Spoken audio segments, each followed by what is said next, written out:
नमस्ते नमस्कार, स्वागत है सोनू मैट्रिक्स में ऑनलाइन लर्निंग प्लेटफॉर्म पे। आज के इस वीडियो में हम बात करने वाले हुआ क्लास 12th का फिजिक्स, ठीक ना।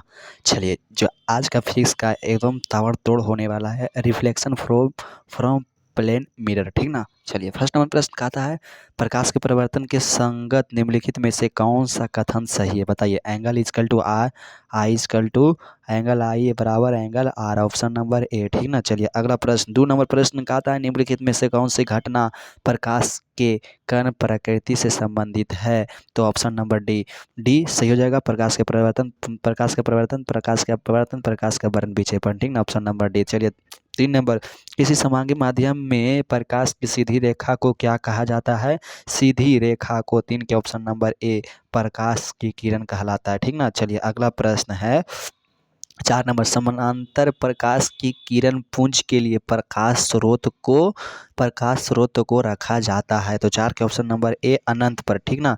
5 नंबर प्रश्न कहता है, अपसारी किरण पुंज में प्रकाश की किरणें किरणें 5 के ऑप्शन नंबर ए एक बिंदु पर मिलती है, ठीक ना। 6 नंबर, अपसारी किरण पुंज में किरण प्रकाश की किरणें, तो 6 के ऑप्शन नंबर बी फैलती है। 7 नंबर, सूर्य से पृथ्वी पर आपतित किरण पुंज है, तो 7 के ऑप्शन नंबर ए अपसारी, ठीक ना।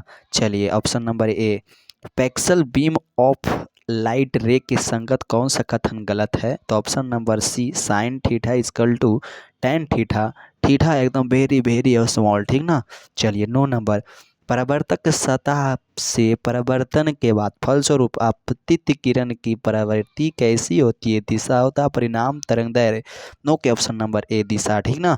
चलिए, 10 नंबर, समतल दर्पण की वक्रता त्रिज्या और फोकस दूरी होती है, 10 के ऑप्शन नंबर ए अनंत अनंत, ठीक ना। चलिए, 11 नंबर, वास्तविक वस्तु को प्राय दर्पण के क्या आगे रखा जाता है, पीछे रखा जाता है, ऑप्शन नंबर ए आगे रखा जाता है, ठीक ना। अगला प्रश्न 12 नंबर, काल्पनिक वस्तु को प्रायः दर्पण के 12 के ऑप्शन नंबर पीछे, 13 नंबर, वास्तविक प्रतिबिंब को प्रायः दर्पण के क्या आगे रखा जाता है, पीछे, कमेंट में करना है आपको इसका आंसर, ठीक ना। 14 नंबर, काल्पनिक प्रतिबिंब को प्रायः दर्पण के क्या किधर रखा जाता है, तो 13 का ऑप्शन नंबर ए हो जाएगा, ठीक ना, आगे, ठीक ना। चलिए, 14 नंबर, काल्पनिक प्रतिबिंब को प्रायः पीछे रखा जाता है, ठीक ना। 15 नंबर, प्रकाश के परिवर्तन के संगत कितने नियम, 2 नियम, ऑप्शन नंबर ए।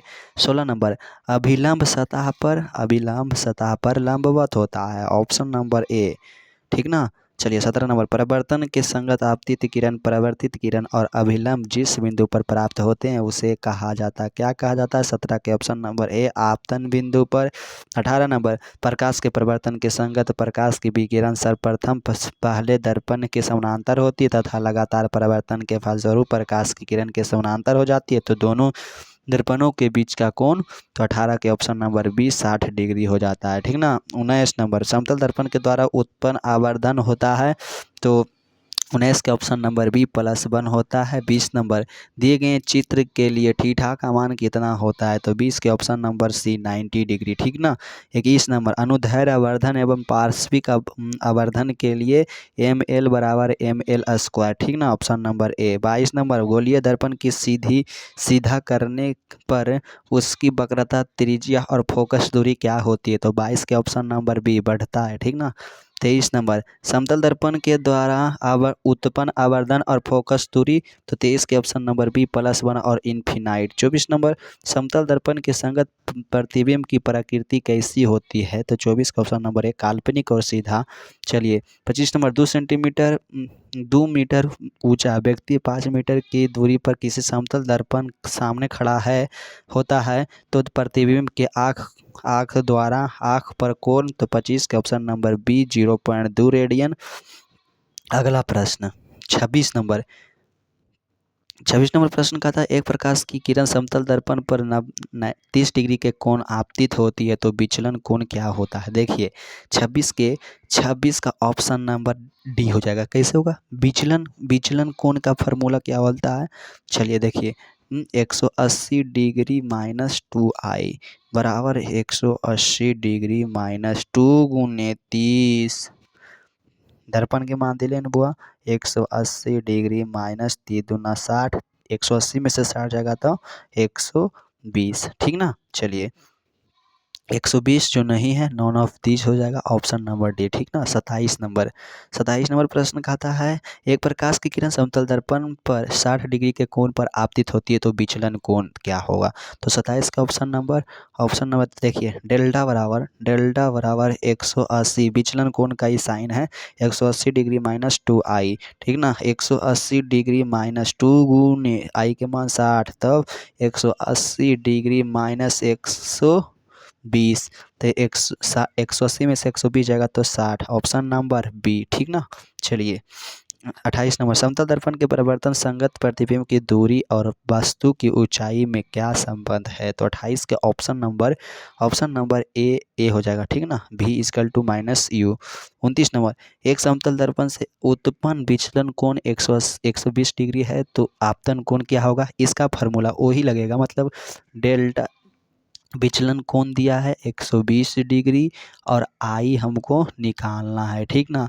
तो डेल्टा बराबर 180 डिग्री माइनस 2i, इसके बराबर तो दिया हुआ है, तो 120 डिग्री माइनस बराबर 180 डिग्री माइनस 2i हमको निकालना है। 2i इधर चल जाएगा, बराबर में 180 डिग्री, ई प्लस में बुआ माइनस में 120 डिग्री, तो 2i और 120 में 180 में से 120 जाएगा तो कितना बचेगा।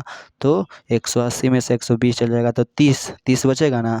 तो 2i और 30 60 बचेगा। उसके बाद आई बराबर 60/2 तो 30 आ जाएगा, ऑप्शन नंबर सी।